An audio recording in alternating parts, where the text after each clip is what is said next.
किसान साथियों नमस्कार, राम राम, सत श्री अकाल, आदाब। किसान साथियों आप अच्छे होंगे, ठीक होंगे, भगवान से कामना करते हैं, दुआ करते हैं आप जहां भी रहें स्वस्थ रहें, अच्छे रहें, आपके काम में दिन दुगनी रात चुगनी उन्नति हो, परम पिता परमेश्वर से हमारी यही कामना है। साथियों मैं अमित महिला, तहसील लोहारू, डिस्ट्रिक्ट भिवानी, हरियाणा का स्थायी निवासी हूँ। आज दिनांक 21 अगस्त 2023 है और आज भी हम एक महत्वपूर्ण विषय को लेकर आप लोगों के बीच में हाजिर हुए हैं। कल हमारे लाइव प्रोग्राम में कुछ साथियों ने सवाल किए थे, उससे पहले भी काफी बार इस बारे में चर्चा हुई कि सर नीमाटोड की समस्या जो है इसको हम कैसे दूर कर सकते हैं। देखिए सबसे पहले तो मैं सभी साथियों को वीडियो की शुरुआत करने से पहले निवेदन करना चाहूंगा कि जिन किसान साथियों ने चैनल को अभी तक सब्सक्राइब नहीं किया है वो प्लीज बेल आइकन घंटी को दबा के ऑल पर क्लिक करके चैनल को सब्सक्राइब कर लीजिए, ताकि आने वाले हर वीडियो का नोटिफिकेशन और आने वाले हर वीडियो में जो हर सप्ताह जो हम लाइव प्रोग्राम करते हैं उसका नोटिफिकेशन आप तक पहुंच पाए। तो साथियों आज बात करते हैं नीमाटोड के ऊपर कैसे जैविक तरीके से हम कंट्रोल कर सकते हैं। वैसे तो नीमाटोड के लिए काफी हमारी मित्र फंगस होती है, जैसे सुडोमोनास की बात करें, मेटाराइजियम की बात करें या अन्य कोई भी जैसे बेवरबेसिनिया की बात करें, उससे भी बेनिफिट उसके अंदर मिलता है। और उसके साथ साथ तरल वेस्ट डिकम्पोजर जो हमारा है, तरल वेस्ट डिकम्पोजर का अगर कंटिन्यू उपयोग करेंगे तो नीमाटोड आपके खेत में आएगा नहीं। नीमाटोड होता क्या है वैसे, उसके ऊपर थोड़ा सा मैं प्रकाश डाल देता हूँ। नीमाटोड एक ऐसी भयंकर बीमारी है, अगर किसी पौधे को आ जाती है तो उसकी जड़ें जो होती हैं प्रत्येक जड़ों में गांठें बन जाती हैं और पौधे की बढ़वार जहां की तहां वहीं की वहीं रुक जाती है। वो जिंदा जरूर रहता है लेकिन वो उतनी ग्रोथ नहीं कर पाता जितनी ग्रोथ उस पौधे की होनी चाहिए। उससे हमारे फसल उत्पादन में भी प्रभाव पड़ता है और यहाँ तक भी हो जाता है कि कुछ पौधे तो नीमाटोड की वजह से, ज्यादा नीमाटोड का प्रकोप अगर हो जाता है तो उसकी वजह से पौधे सूखना स्टार्ट कर देते हैं। तो ये एक बहुत भयंकर समस्या कह सकते हैं, विशेष करके बागवानी में और विशेष करके जो हमारी वेजिटेबल की जो खेती है उसके अंदर ये सबसे ज्यादा हमें परेशान करती है। तो इसके बचाव के लिए हमें क्या करना चाहिए, आज उसी विषय पर हम आपसे बातचीत करेंगे।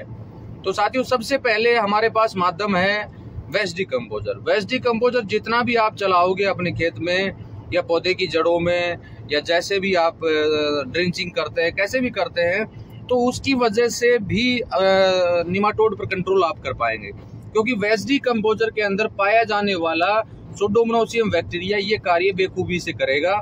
उसकी जड़ों में वो गांठें नहीं बनने देगा, नीमाटोड का प्रकोप हमारे बैक्टीरिया जो है सुडोमोनास के वो नहीं होने देंगे। लेकिन दूसरे अल्टरनेटिव हमारे पास क्या है जिससे हम नीमाटोड के ऊपर कंट्रोल कर सकते हैं। सबसे पहला अल्टरनेटिव है करंज। करंज के बारे में आप शायद अच्छी तरह जानते होंगे, करंज जिसको पपड़ी भी बोलते हैं हम, और करंज इंडिया में हर जगह उपलब्ध होती है। तो करंज के सीड भी आप ले सकते हैं। करंज के सीड को बारीक करके मिक्सी में ग्राइंड करके पर पौधे की जड़ में 500 से 1 किलो करंज के सीड आप डाल दीजिए, उससे भी आपको बहुत शानदार बेनिफिट मिलेगा। और दूसरा होता है करेंजा। करेंजा की खली भी आप इसमें यूज कर सकते हैं, करंज की खली भी आप इसमें यूज कर सकते हैं।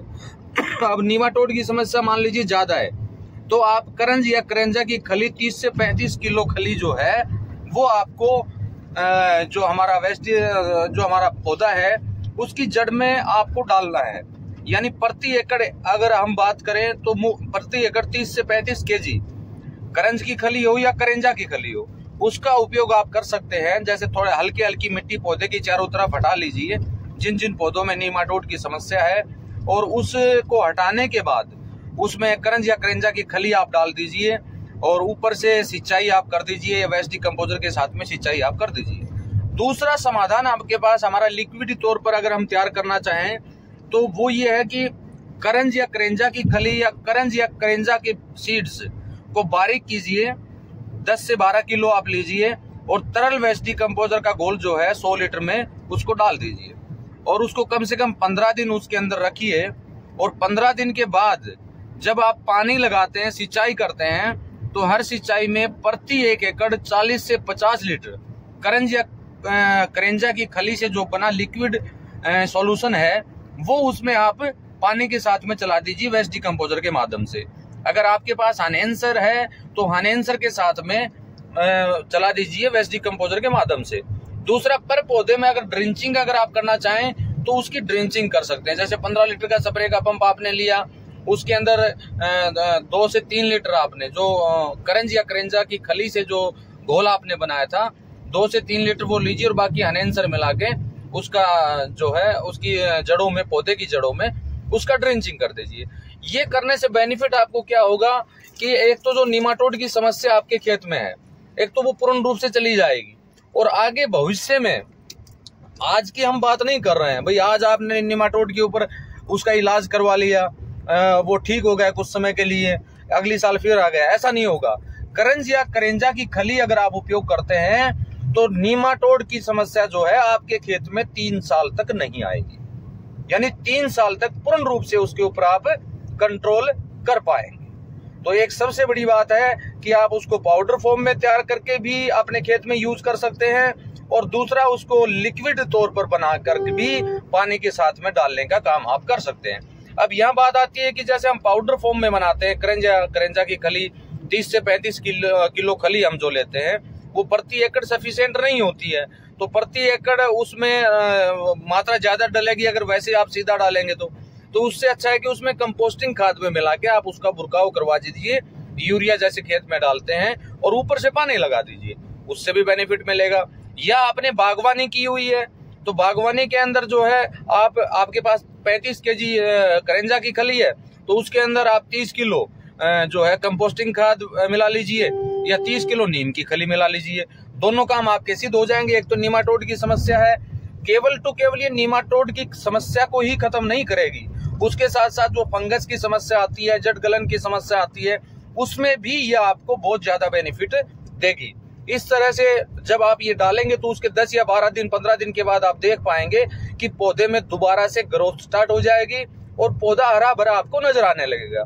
अगर नीम की सरसों की खली के अंदर आप डालते हो तो उसको न्यूट्रिएंट भी मिलेगा, तो पौधा ऑटोमेटिकली ग्रोथ करेगा और वो जड़ों में जो गांठें बनी हुई हैं उनको पूर्ण रूप से खत्म करने का साथियों काम करेगा।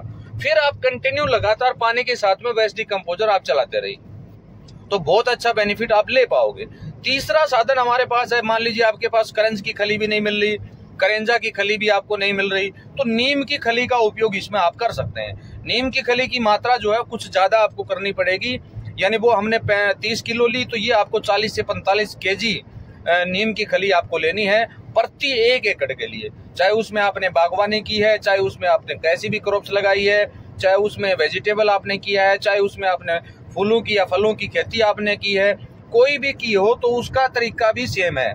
उसको पाउडर फॉर्म में कंपोस्टिंग खाद में मिला के आप डाल सकते हैं, और दूसरा लिक्विड घोल उसका तैयार कर सकते हैं। लिक्विड घोल तैयार करते हैं तो प्रति 100 लीटर वेस्ट डिकम्पोजर, तरल वेस्ट डिकम्पोजर सोल्यूशन के अंदर वो आपको जो है 20 केजी नीम की खली डालनी है, और 15 लीटर के स्प्रे के पंप में 3 से 4 लीटर या कहें कि 2 से 3 लीटर, और बाकी हानेंसर का घोल मिला के ड्रिंचिंग आपको करवा देना है। या वेस्ट डिकम्पोजर सोल्यूशन आप पानी के साथ में चलाते हैं, ड्रिप से चलाते हैं, फल्ड इरिगेशन करते हैं, तो वहां पर उसका 30-40 लीटर घोल जो आपने नीम की खली से बनाया वो घोल आप चला दीजिए। नीमाटोड आपके खेत में कहीं भी नजर नहीं आएगा, सही मायने में अगर हम बात करें तो इससे बहुत ज्यादा, बहुत शानदार बेनिफिट साथियों मिलेगा। और आशा करता हूं कि आज के वीडियो में दी गई जानकारी से आप बिल्कुल संतुष्ट भी होंगे, और इसका उपयोग भी मैं आशा करता हूं उपयोग भी आप करेंगे तो सारी चीजें, सारी स्थिति आपके सामने होगी, और जो भी फीडबैक आपको इससे आता है तो उसके लिए आप अवश्य वीडियो बनाइए और वीडियो बना के डालने का काम कीजिए। चौथा, इसमें एक चीज और मैं बताना भूल गया, इसमें आप गेंदे के फूल भी आप ले सकते हैं। निमाटोड की समस्या के समाधान के लिए गेंदे के फूल भी आप ले सकते हैं, उनको भी आप तरल वेस्ट डिकम्पोजर में डाल के लिक्विड घोल उसको बना के 30 से 40 गेंदे के फूल आप ले लीजिए बारीक करके वेस्ट डिकम्पोजर में डाल के, और उसको भी पानी के साथ में आप चलाएंगे, वहां भी निमाटोड की समस्या से आपका समाधान हो जाएगा। लेकिन तरल वेस्ट डिकम्पोजर कंटिन्यू, हानेंसर जब आप ये चीजें चलाएं, हानेंसर हर एक के साथ में आप यूज करें। तो साथियों वीडियो को ज्यादा लंबा नहीं करूंगा, और जिन किसान साथियों ने, जो किसान साथी नए इस चैनल पर आए हैं या पहले जो हमारे किसान साथी इस चैनल पर थे, उन्होंने अगर सब्सक्राइब कर लिया है, बेल आइकन घंटी को दबा के ऑल पर क्लिक नहीं किया तो वो करने का कष्ट करें। और जो नए साथी हैं वो प्लीज चैनल को सब्सक्राइब करें और बेल आइकन घंटी को दबा के ऑल पर क्लिक करें। इससे आपको बेनिफिट ये होगा कि आने वाले समय में जो भी वीडियो हमारे द्वारा बनाया जाएगा उसका नोटिफिकेशन आपको प्राप्त होगा। और उसके साथ साथ जो सप्ताह में 2-3 प्रोग्राम जो हमारे लाइव प्रोग्राम बनते हैं उनको भी आप समय के अनुसार देख पाएंगे और अपने सवाल वहां रख पाएंगे, ताकि आपको उचित समय पर उचित आपको सलाह दी जा सके, जिससे कि आपको किसी तरह की ऑर्गेनिक फार्मिंग में, प्राकृतिक खेती में या जैविक खेती में कोई समस्या ना आए। इसी के साथ धन्यवाद, नमस्कार, जय हिंद, जय भारत।